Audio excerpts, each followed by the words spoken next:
prey, who are the best defense against rodents anyway. Thank you.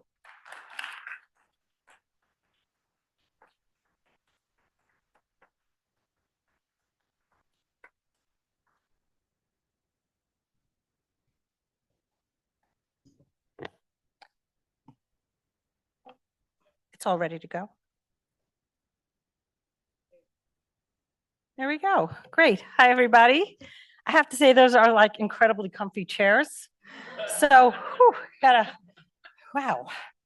So, welcome again. My name is Amy Paterson. I'm the executive director of the Connecticut Land Conservation Council. And as Lori said, we are the umbrella organization for Connecticut's land conservation community. And we work most predominantly with the state's 120 or so land trusts. And I want to thank Lori and the League for inviting me again today to talk about land conservation.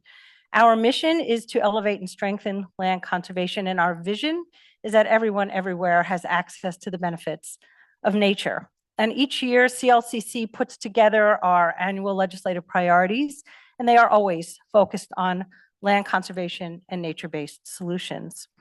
So I was really delighted to hear Chuck Nice. I thought he was amazing. But what was exciting to me was hearing him provide you with that message about simple messages and repetition. And that is what my 3 slides are going to do. And for those of you that work with us, you know that what I'm going to say is of no surprise, and we say it over and over again. So we need nature. We all know that. It is a very simple message, and it's one we can repeat over and over and again, but it's also one we can feel.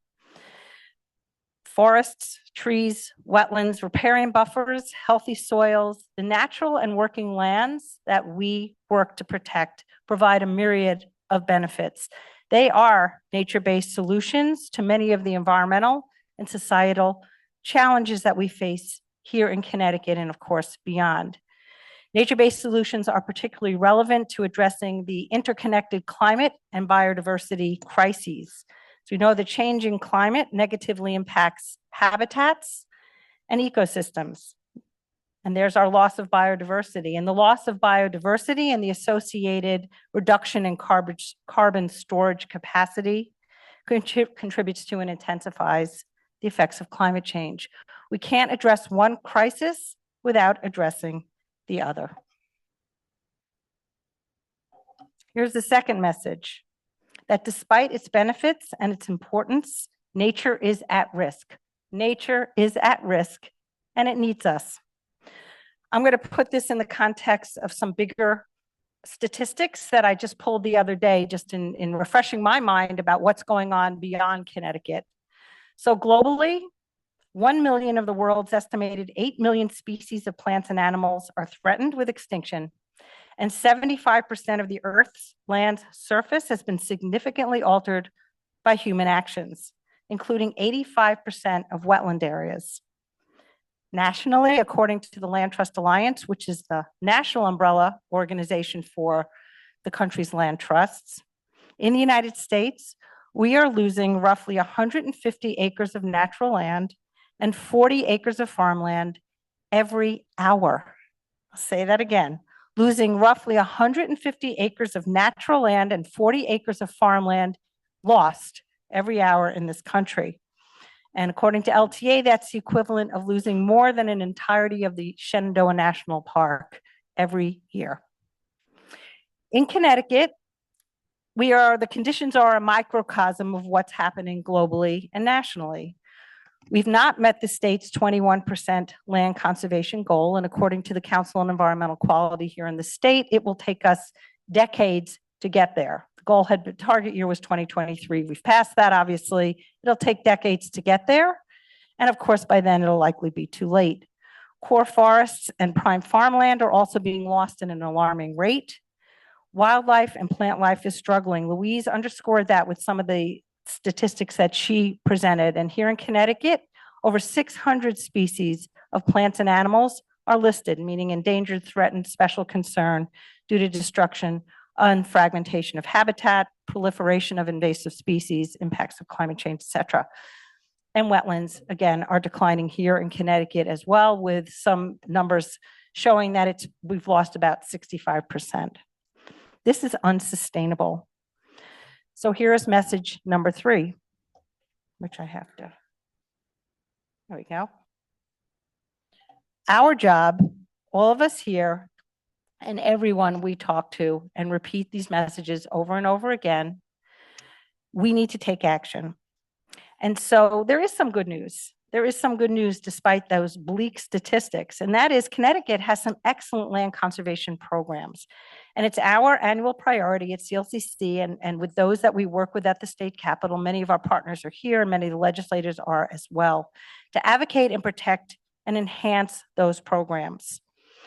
The first thing we want to do is make sure, especially this being a budget year, annual budget will be drafted this year and approved by the legislature. We want to make sure that those programs are well-funded and protected. So we are looking to see an increase in bonding, and I'm going to just list off 3 of the main programs that Connecticut's land trusts and their communities rely upon.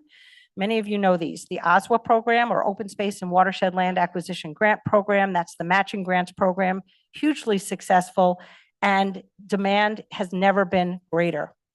The Urban Green and Community Garden Program is a funding source for targeted distressed and environmental justice communities now, thanks to an expanded legislative initiative that took place over the last 2 sessions. More communities have access to these funding sources. Demand is high. We need to make sure we fund them. And bonding is one of the sources of funding for UGCG, and it is the only source of funding for the Open Space Grant Program.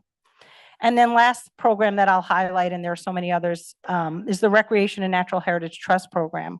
That is DEEP's source of funding for its conservation land acquisition. It is chronically underfunded. There are hundreds of projects in the queue, that's thousands of acres waiting to be protected, but there has never been enough money in that program. Similarly, the Community Investment Act, that is not a bonded program. That is one that is a dedicated fund set up outside the budget, and it has been in place since 2005. Many of you have heard us advocate year after year after year to protect the CIA, and I'm pleased to tell you that that money has been protected over the last few years, but what it hasn't seen is an increase since 2011. Last year, a bill was proposed that would really a very modest increase in the fee at the local level. Recording fees are what fund the Community Investment Act. It provides money for open space, the Open Space Grant Program that I just alluded to, farmland preservation programs, historic preservation, affordable housing, and dairy support. It is a multifaceted program based in land use, and it has been wildly successful. We did an update to the CIA data, and where is it in my notes here? Since 2000, where is it? Sorry. $259 million has been invested in over 1,900 projects across the state. And this is a non-budgeted item funded purely through this dedicated stream of revenue.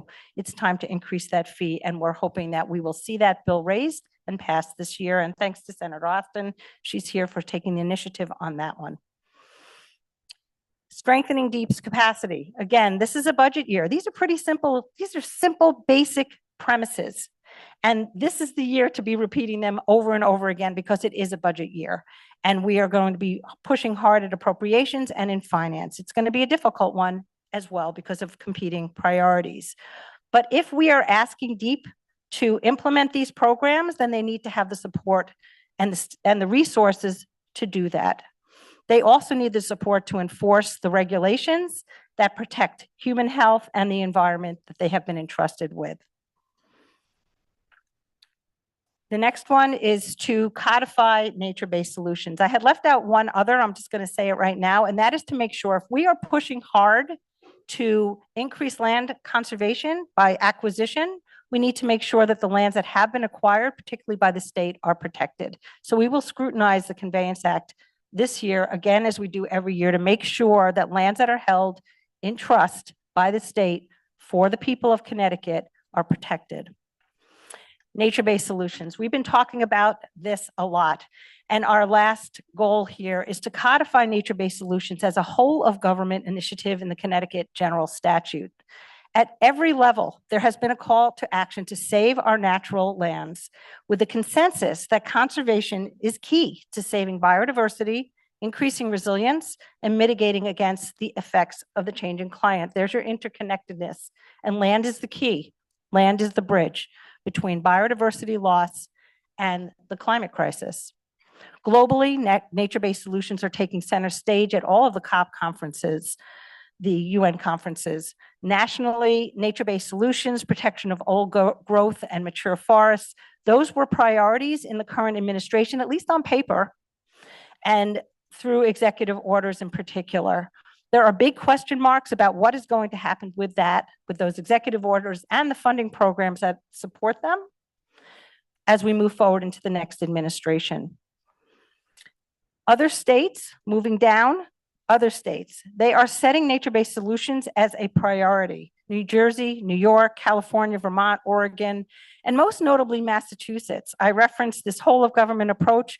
Massachusetts has implemented a comprehensive program pursuant to the governor's executive order there, directing just that, a whole of government approach to biodiversity conservation with an emphasis on nature-based solutions.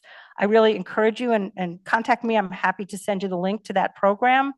Colleagues and I think Robert LaFrance is here, Alicia Sharamut, Denise Savageau, we have been talking about this together and have highlighted that program as one for Connecticut to model. And then locally, you're hearing a lot of talk about 30 by 30, conserving 30% of the land base by 2030. That is something that, of course, goes right up to the global level, but it's nice to see that our communities are doing it as well, and they need the funding sources to help them get there. Connecticut is poised to lead on this issue. I already enumerated a number of the existing programs that are in place. We start with an executive order back in 2021, 21-3, that also integrates nature-based solutions as part of our efforts to take climate action. We had the Governor's Council on Climate Change. A host of reports came out of that focused on the value of nature-based solutions. We have a wildlife action plan. We have a green plan. Am I missing any? Probably, but there's more. And Connecticut policy is replete with recommendations, and it's time to implement them. Last year, 2 climate action bills were raised. One was HB 5004, the other SB 11, which was a governor's bill. Both of them had provisions for nature-based solutions, and both of them died. In 2025, we can follow through on existing recommendations that exist right now. We have them. Underscore the state's commitment that are reflected through those recommendations and incorporate what we're already doing.